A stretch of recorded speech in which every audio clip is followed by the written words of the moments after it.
हिंदू धर्म में अमावस्या तिथि का विशेष महत्व होता है। अमावस्या की तिथि पितृ देवताओं को समर्पित होती है। पितृदोष से मुक्ति पाने के लिए अमावस्या का विशेष महत्व होता है। अमावस्या के दिन स्नान, तर्पण और दान करना विशेष फलदायी होता है। और वैशाख अमावस्या के दिन सत्तू का दान भी दिया जाता है। इस कारण से इसे सतुआई अमावस्या भी कहते हैं। आज की इस वीडियो में आप जानेंगे साल 2024 में वैशाख अमावस्या कब है, अमावस्या का व्रत और स्नान दान कब करना चाहिए और पितरों के निमित्त दान तर्पण का शुभ मुहूर्त क्या रहेगा। अमावस्या तिथि के दिन अगर कुछ काम ऐसे होते हैं जो गलती से कर लिए जाते हैं तो उनका बहुत भारी दोष लगता है। जिन जातकों के ऊपर काल सर्प दोष होता है उनके लिए वैशाख अमावस्या के दिन स्नान और पितरों की शांति कराकर ये दोष दूर किया जा सकता है। अमावस्या के दिन अगर उपवास रखा जाए तो उपवास रखने से पितृदोष और ग्रह दोष दूर हो जाते हैं।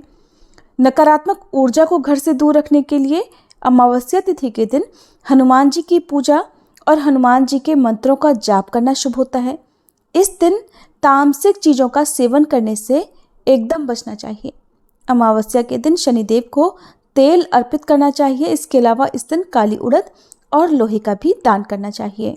अमावस्या के दिन पितरों के निमित्त पिंडदान, श्राद्ध या तर्पण करने से पितरों को तृप्ति मिलती है और इस दिन प्रदोष काल में यानी शाम को दीपदान करने से अकाल मृत्यु का भय नहीं रहता। आज के दिन दक्षिण भारत में शनि जयंती भी मनाई जाती है, इसलिए इस दिन शनिदेव की पूजा और आराधना करने का विशेष महत्व है।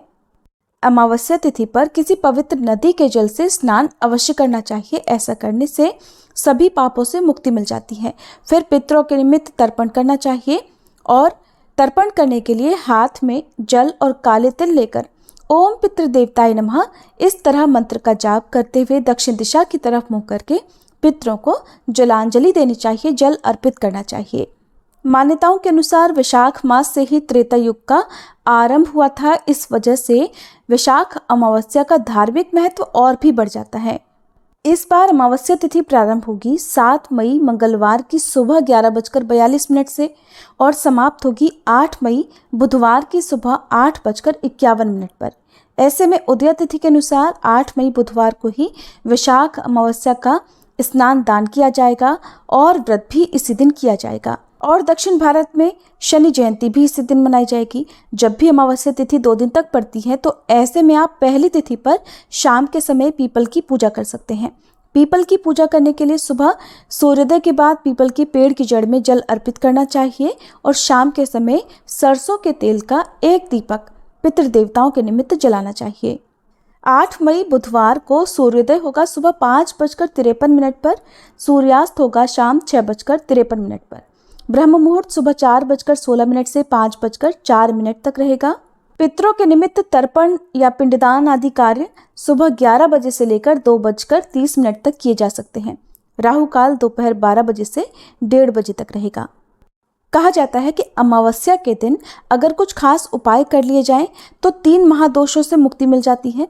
इसलिए आप जानिए कुछ विशेष उपायों के बारे में। शनि दोष यदि आपकी कुंडली में है, शनि की 7.5 या ढैया, तो व्यक्ति के जीवन में बहुत सारी परेशानियां आती हैं। ऐसे में इस दिन शनिदेव की विधि विधान से पूजा करने से शनिदेव का आशीर्वाद मिलता है। इस दिन मंदिर में जाकर शनिदेव को काले तिल, सरसों का तेल, काला या नीला वस्त्र अर्पित करें। साथ ही शनि कवच और शनि चालीसा का पाठ करें। कुंडली में राहु केतु का अन्य 7 ग्रहों के साथ विशेष स्थिति से काल सर्प दोष बनता है। ऐसे में काल सर्प दोष निवारण के लिए आज के दिन आप किसी पवित्र नदी में चांदी का नाग और नागिन का जोड़ा भी विसर्जित कर सकते हैं। ऐसा करने से काल सर्प दोष दूर हो जाता है। ये थी आज की वीडियो। उम्मीद है जानकारी आपको पसंद आई होगी।